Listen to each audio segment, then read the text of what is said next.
Alright, what up people? It's your boy Chig from Gooner Eagle Eye coming to you again with a brand new video. This time it is Eagle Eye, the transfer rumour show where I talk to you about the biggest, best transfer stories out there. Even just rumours generally surrounding the Arsenal. Now, I'm going to start off this show by giving you guys an apology. The reason being is I pride myself on trying, because there's so many transfer rumours out there. All YouTubers are trying to do the same thing because, let's be honest, as much as a lot of us sit there cynically and think, Arsenal ain't going to do that, Arsenal ain't going to do this, Arsenal ain't going to do that, we still crave transfer stories because we crave that little thing that human beings have called hope. Hope that something will change, hope that we will be different and bring something new to the table. And I always like to, when I do transfer rumour shows, bring you at least something you've not heard before. Presented in a different way, a different perspective, a different piece of information, or hopefully a different story to what you've heard before. And as soon as I have three trusty sources that I get my stories from, and all three let me down yesterday because as soon as I finished, I heard about Wilfried Zaha, and that's the story I suppose I might as well transition to now, and that's Wilfried Zaha. Emery has insisted, and I've heard this story a couple of times over the summer, and I find it intriguing that this has come out now as well, that Emery has personally instructed the board to make the Wilfried Zaha signing happen. Now, I will say this, to be fair, I heard this exact same Emery's instructed the board bar for Kieran Tierney. And subsequently, to be fair to them, a bid was made, a bid was turned down. Another bid was made yesterday, and a bid was turned down. We all wait on bated breath to see if we go back in for a third bid. I hope so. Arsenal don't normally tend to do that, but I hope so. But going back to Wilfried Zaha, so obviously we know about Wilfried Zaha, Premier League player, done decently well for Palace. I'll be honest, I've never particularly highly rated him. You guys know this already. I think he's a slightly better version of Iwobi, to be perfectly honest. I think for the tricks and the turns and the speed that he runs at people, he should have a lot more both goals and assists to his name. His assists are more or less similar with Iwobi. In fact, I think Iwobi actually had more assists last season. But admittedly, Wilfried Zaha scores more goals. The one thing I will give him is he's a lot more fluid. And I do think potentially him alongside an Aubameyang and a Lacazette could be juicy.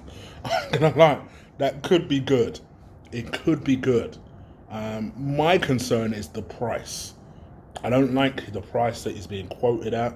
I'm seeing a lot of different ranges of prices. Anywhere between 80 million, Palace ain't getting no 80 million for Wilfried Zaha.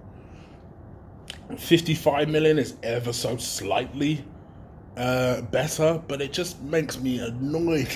You guys know what I'm going to say. It makes me annoyed that we're looking at Wilfried Zaha, right, for 55 million. But yet, a better player who's the exact same age as in Ziyech is being looked for half of the price. That's what I don't understand. That's why, in my mind, I don't think they necessarily weight Ziyech as a winner. I think we're going to live to regret that Ziyech one. I really do. I hope not, but I really think we're going to live to regret it. What do I think about this Zaha link? Kind of is what it is, really. It's a little surprising. I must admit, it's a little surprising that we're still on him, in spite of the fact that Palace have made it pretty clear that if he is to leave, he's going to leave for dough. But I guess with the Torriera thing, and I will come to Torriera in a second, I guess with the Torriera thing kind of developing at a fast pace like it is, I guess the board are planning to have more finances than they originally thought. Coupled with the fact that your usual suspects should be on the transfer listed. And hopefully we can raise the sort of dough that Palace are looking for. The belief from the Arsenal board is that they can probably get the Wilfried Zaha thing over the line between 45 to 50 million. Obviously, given the fact that our kitty is about to be topped up by whatever AC Milan are able to pay. And Ivan owes us one. You better stump up some dough, right? But in another way, we also need a replacement for Lucas Torriera. Otherwise, Arsenal fans are going to go nuts. So I don't know where this one's going to end up finishing, but I do find it interesting that Emery is so insistent that he wants Zaha. I suppose he saw what Zaha did to us at the Emirates. He tore us a new one, as he always does. One thing I'll say for Zaha, and I'm really trying to find encouraging words in case he becomes an Arsenal player and I really need to talk more kindly of him. He's a winger. He's a natural winger. He will take a man on. And on his day is unplayable. On his day. My issue with him is we don't see enough of that from him. But maybe this is going to be Emery's belated version of Raheem Sterling. Remember, Raheem Sterling was more or less in the same position about 3 years ago. Pep got his hands on him, and look at Raheem Sterling now, one of the best players in the world. So, I don't know. I don't necessarily see that as Zaha. I'm trying to be more enthusiastic. We'll see.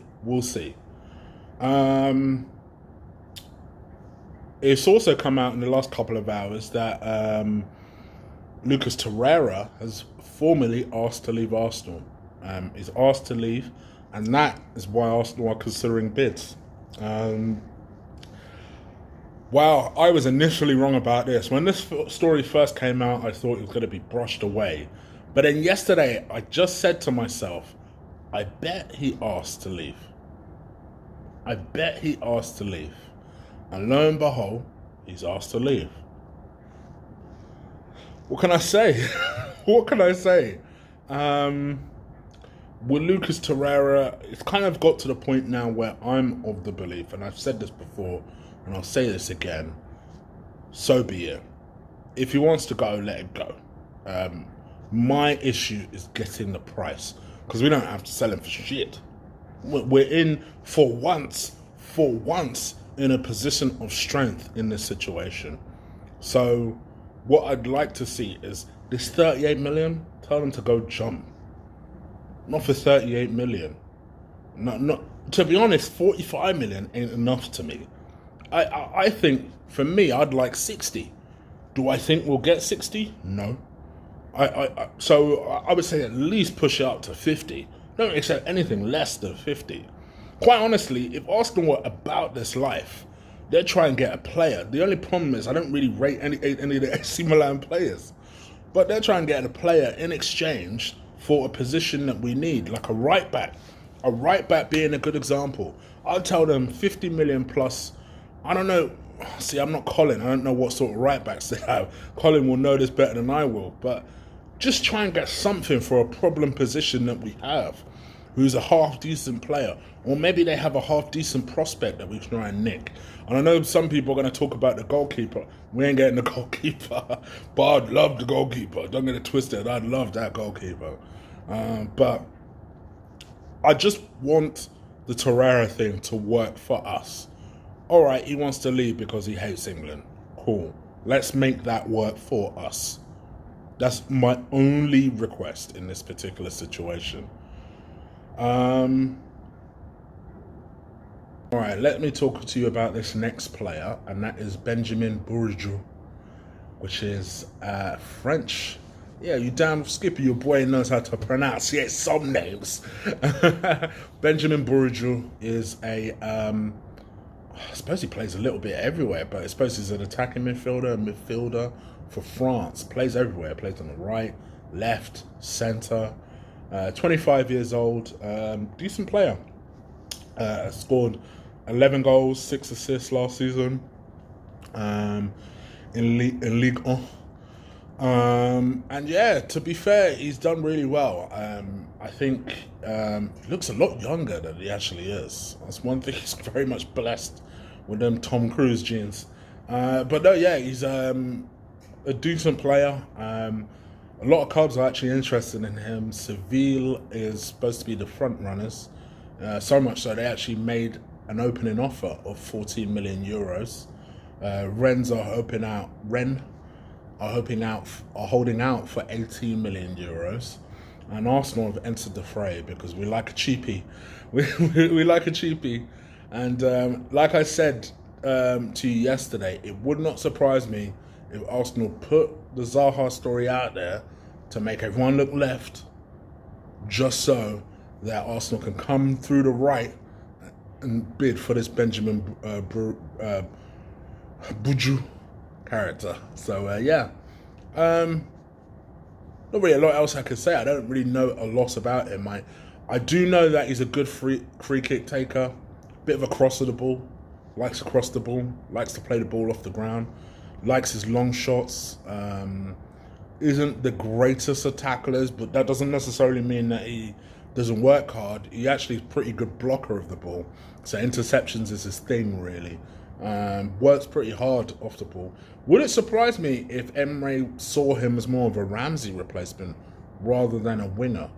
But yeah, Benjamin Bourgeois is on the list of potential targets. Right, so I'm going to talk about 3 more stories. All 3 people I've spoken about before, so I won't make this too long past it. Kieran Tierney. So some further light has come on this. The belief is that when the first offer came in from Kieran Tierney, he made up his mind there and then, and he wanted to go Arsenal. So all directions point to the fact that the player wants to come, the club want him. Arsenal just need to get this over the line. I personally wouldn't mess around with Celtic. You know, I know we're trying to scrimp and save and nickel and dime, but I also don't want to lose out on a potentially really good left back because we're doing that. So I may have been slightly off in my evaluations yesterday. So my understanding was that Arsenal have offered about 19.5 million for Kieran Tierney. Actually, it could be a little bit short of that. It could be more like 18.5 because the stories are coming out that Celtic want Arsenal to, and I quote, break their transfer record sale in order to get Kieran Tierney. Now, for those people who know, their record sale is Moussa Dembele, when they sold him to Lyon for 19 million. So they want us to break that record sale, if you like, and we just need to get this over the line. And I can understand, you know, he's one of their most, if not the most important player they have. And I think from our point of view, we've wanted a quality left back for so long. So like, Arsenal, just get this done. Don't lose out on a player for a few million. To you, a few million is nothing. Let's just be real here. So I hope Arsenal get this done. I'm more confident now that the player wants to come. If the player was a bit indifferent, I'd have been like, but the player actually wants to come. So that's why I'm just thinking, okay, let's see. What's all I can say? Let's see. But Kieran Tierney, maybe that deal is on. Also, Yannick Carrasco.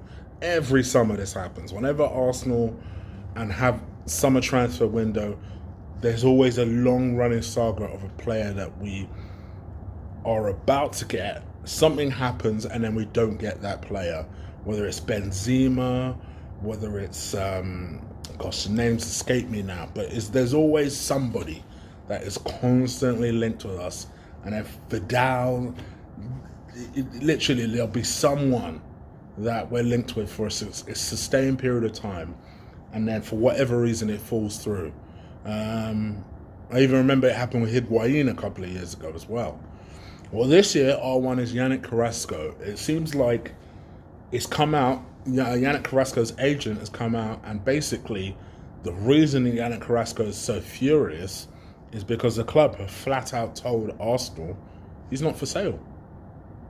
He's straight up not for sale, which obviously goes against the fact, and as I reported earlier last week, that the chairman made Yannick Carrasco a promise in January that if he was to stay in January, they will do their best to sell him in the summer.